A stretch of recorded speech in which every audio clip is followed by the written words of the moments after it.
Au matin du 26 octobre 1440, après une messe à la cathédrale de Nantes, Gilles de Montmorency-Laval, seigneur de Ray, est pendu, puis partiellement brûlé avant d'être inhumé. La veille, le tribunal l'a condamné à mort pour crime contre nature, meurtre d'enfants et sorcellerie. Comment ce compagnon d'armes de Jeanne d'Arc, véritable héros de la guerre de 100 ans, a-t-il pu basculer dans l'horreur et le crime, au point d'être considéré de nos jours comme un véritable tueur en série, au point également d'avoir inspiré à Charles Perrault son célèbre ogre sanguinaire Barbe Bleue? Gilles de Rais a-t-il réellement commis les crimes qu'on lui impute, ou bien a-t-il été victime d'une machination judiciaire? Eh bien c'est ce que nous allons découvrir ou redécouvrir ensemble.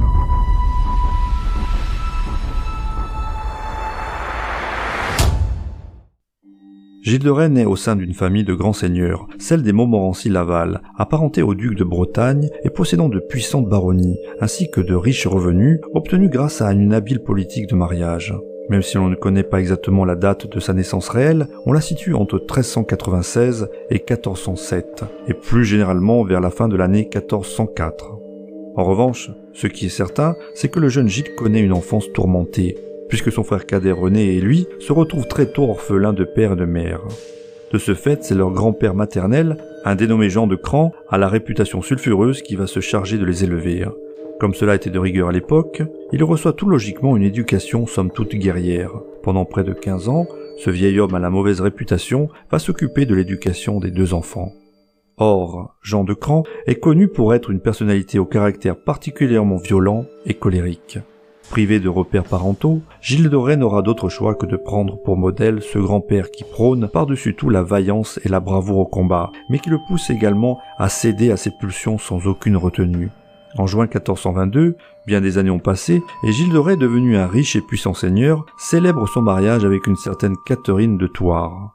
À noter que le futur époux n'a pu s'empêcher dès le mois d'avril 1420, soit 2 ans plus tôt, d'enlever sa chère promise sans attendre au préalable une dispense pontificale, une demande qui se veut à l'époque obligatoire du fait des liens de consanguinité qui unissent le couple. Effectivement, tous deux sont bel et bien cousins au 4e degré, ce qui n'empêchera pas la naissance au sein du couple d'une fille prénommée Marie. Possédant sa propre armée, Gilles de Rais décide sans la moindre hésitation de la mettre à la disposition du futur roi de France Charles VII.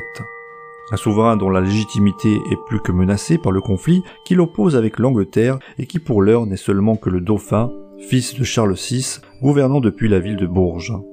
En digne descendant du connétable Bertrand du Guesclin, puisqu'il n'est autre que son petit-neveu, Gilles de Rais se couvre rapidement de gloire sur les champs de bataille, devenant un véritable héros de la guerre de 100 ans. En avril 1429, ayant assisté à l'arrivée de Jeanne d'Arc à Chinon, il devient dès lors l'un de ses principaux capitaines. Mais pas seulement, car les liens qui unissent les deux personnalités semblent dépasser la simple camaraderie militaire. Persuadé que Jeanne est envoyée par Dieu, il décide ainsi de se mettre à son service et lui sauve même la vie à Orléans, un siège durant lequel il met en avant une fois de plus ses talents de guerrier au courage sans faille. En effet, alors que la ville se trouve assiégée par les Anglais, il ne va pas hésiter une seule seconde à se porter volontaire pour une mission dangereuse consistant à traverser les lignes ennemies afin d'y faire entrer des vivres. Le 18 juin 1429, il se distingue de nouveau lors de la victoire de Patay, durant laquelle il dirige les opérations militaires. Dès lors, il acquiert un prestige immense dans l'armée qui lui vaut la reconnaissance de Charles VII, au point d'occuper le 17 juillet 1429 l'une des toutes premières places lors de son sacre à Reims. Autre distinction, il obtient le bâton de maréchal de France en reconnaissance de ses services et reçoit l'immense privilège d'aller chercher la sainte ampoule contenant le saint crème destiné à l'onction du roi à l'abbaye Saint-Rémy de Reims. Malheureusement, la condamnation de Jeanne d'Arc, puis sa mort sur le bûcher le 30 mai 1431 à Rouen vont étrangement coïncider avec les prémices de sa déchéance personnelle. Estimant que Jeanne a été trahie, Gilles de Rais va se transformer, semble-t-il, en monstre sanguinaire, son destin basculant à tout jamais. Pour l'heure, à seulement 28 ans, et à la surprise générale, il prend la décision de se retirer définitivement sur ces terres, ce qui ne l'empêche pas de mener grand train, dépensant sans compter notamment afin d'entretenir sa cohorte personnelle de 200 cavaliers, mais également une multitude de serviteurs, de pages, de musiciens ou d'enfants de chœur. Autre exemple, en 1434, pour fêter la date anniversaire de la prise d'Orléans, il offre à la ville une série de reconstitutions spectaculaires de la bataille. Les représentations durent près d'1 année et contribuent à endetter chaque jour un peu plus le maréchal de France. Afin d'éponger ses dettes, il se voit obligé de vendre ou de céder ses propres terres à l'évêque influent de Nantes, un certain Jean de Malétroit, ou bien au duc de Bretagne en personne, Jean V.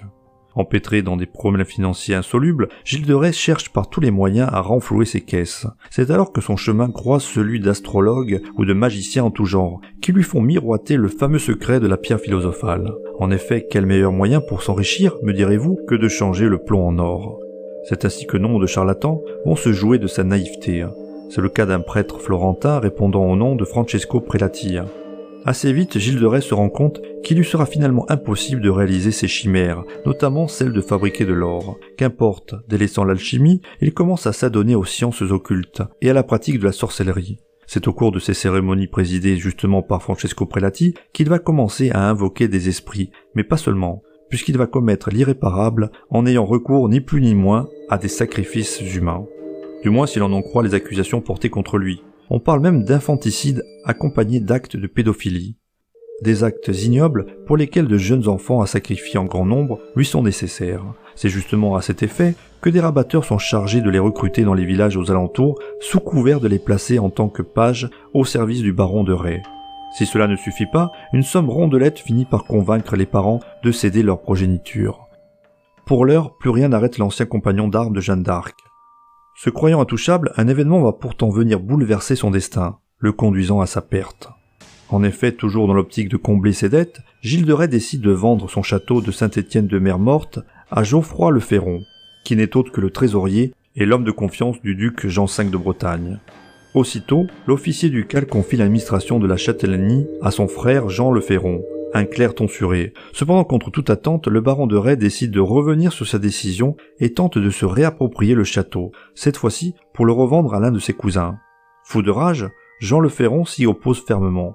En représailles, le jour de la Pentecôte, ou le lendemain de cette fête religieuse, soit le 15 ou le 16 mai 1440, les sources se contredisant, Gilles de Rais place en embuscade une troupe d'une 60aine d'hommes dans le bois voisin de Saint-Étienne de Mer-Morte.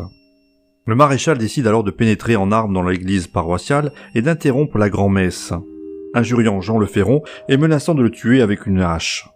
Effrayé, le clerc tonsuré s'exécute aussitôt et ouvre les portes du château à ses agresseurs avant d'être jeté au cachot. Gilles de Rais ne le réalise pas encore, mais il vient de commettre l'irréparable. Pour autant, il est prêt à faire amende honorable et demande même en ce sens une entrevue avec le duc de Bretagne.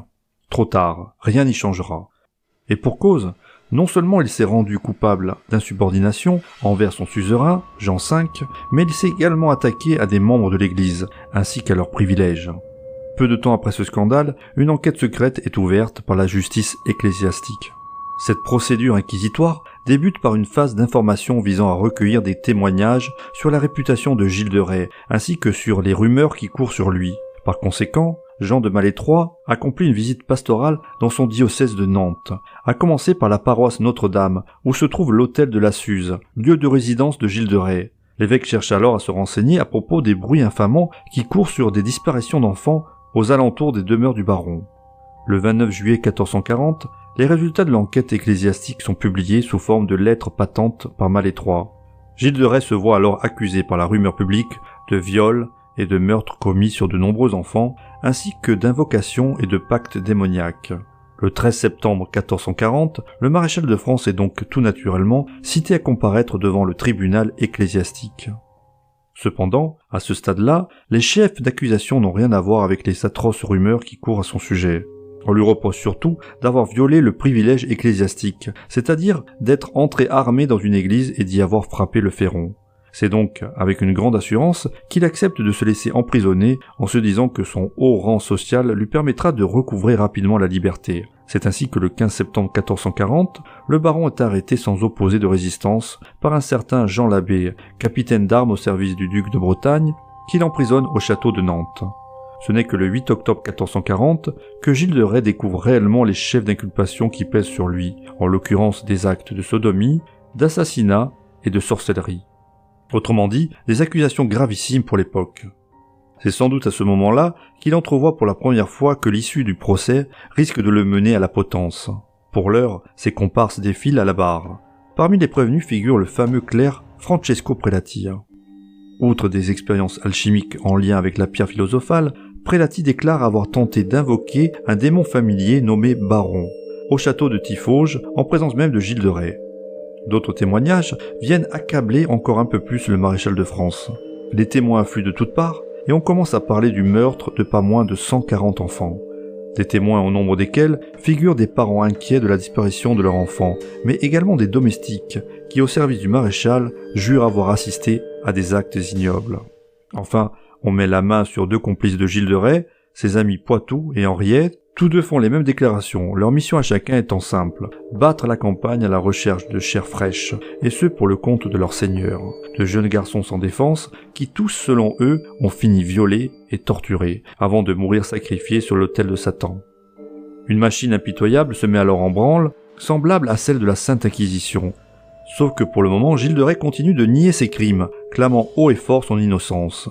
Or, le maréchal possède, si je puis dire, un défaut dans sa cuirasse, celui de la volonté quasi obsessionnelle d'assurer le salut de son âme. Suite à son refus de jurer sur les Saintes Écritures et de dire toute la vérité, ses accusateurs religieux profitent de cette faiblesse pour le menacer, tout bonnement d'excommunication. Et ça fonctionne. Effrayé le 22 octobre 1440, il se résout alors à faire des aveux complets, qui horrifient au plus haut point l'assistance. Également, il reconnaît la véracité des témoignages de ses valets, qui, soumis à la question, l'impliquent directement. Dès lors, Gilles de Rais se met à évoquer, face à une assistance médusée et avec moult détails, toutes les atrocités qu'il aurait fait subir aux enfants lors de rituels sataniques, en l'occurrence des viols, des sacrifices, des tortures horribles, des égorgements, des éventrations, des éviscérations, ainsi que des jeux sexuels particulièrement sadiques. Tout ça dans le seul et unique but d'assouvir ses pulsions et ses penchants pédophiles. Cependant, force est de constater qu'il n'y a que très peu de preuves matérielles et d'éléments au dossier, à commencer par l'absence de corps. Le 25 octobre 1440, Gilles de Rais est pourtant bien condamné à la pendaison, puis à la crémation à l'issue de son procès. Il accepte le verdict, mais implore la cour afin qu'on lui accorde une dernière faveur toute particulière, celle de retirer son corps du bûcher avant qu'il ne soit totalement calciné, et ce afin de pouvoir être inhumé. Le procès clos, la sentence a lieu dès le lendemain en prairie de Biesse à Nantes. Comme prévu, le 26 octobre 1440, Gilles de Rais est pendu puis placé sur le bûcher. On lui accorde comme convenu son ultime volonté en le retirant des flammes avant que son corps ne soit totalement réduit en cendres. Il est finalement inhumé dans le monastère des Carmes à Nantes. Après l'exécution, on entreprendra des fouilles dans les différents châteaux du seigneur de Rais. L'histoire raconte qu'on aurait trouvé 49 crânes d'enfants. Mais aujourd'hui, rien ne prouve que ces chiffres, ni même ces découvertes, soient exacts. De nos jours, beaucoup de personnes ont de Gilles de Rais l'image d'un tueur sanguinaire, s'en prenant à des enfants sans défense. D'autres estiment qu'il n'avait aucune chance face à un tribunal acquis à la cause de ses ennemis, qui ne souhaitaient qu'une seule chose, se débarrasser d'un baron bien trop puissant et encombrant. En novembre 1992, soit plus de 550 ans après sa mort, un tribunal s'est réuni au Sénat. Composé de parlementaires, d'experts et d'anciens ministres, il reçut la lourde tâche de réviser le procès d'octobre 1440. Fait surprenant, il déboucha tout bonnement sur l'acquittement de Gilles de Rais. Quoi qu'il en soit, et bien qu'il existe un doute infime quant à sa culpabilité, il restera à tout jamais pour le grand public le plus célèbre des tueurs en série français, suivi de très près sans doute par le fameux Henri-Désiré Landru, également tueur en série, mais qui lui vécut au début du XXe siècle, et qui fut surnommé le Barbe Bleue de Gambet. Mais ceci est une autre histoire qui sera contée une autre fois. Voilà, cette vidéo est à présent terminée, j'espère que vous l'aurez appréciée. Si c'est le cas, n'oubliez pas de mettre un pouce bleu et de vous abonner, tout en sélectionnant la petite cloche pour ne pas rater la sortie des nouvelles vidéos. N'hésitez pas à laisser un commentaire afin de me dire ce que vous avez pensé de la vidéo, c'est très important pour faire progresser la chaîne et pour l'algorithme YouTube. En attendant, je vous donne rendez-vous très prochainement pour une nouvelle vidéo sur Hérodoc, la chaîne Histoire. À bientôt.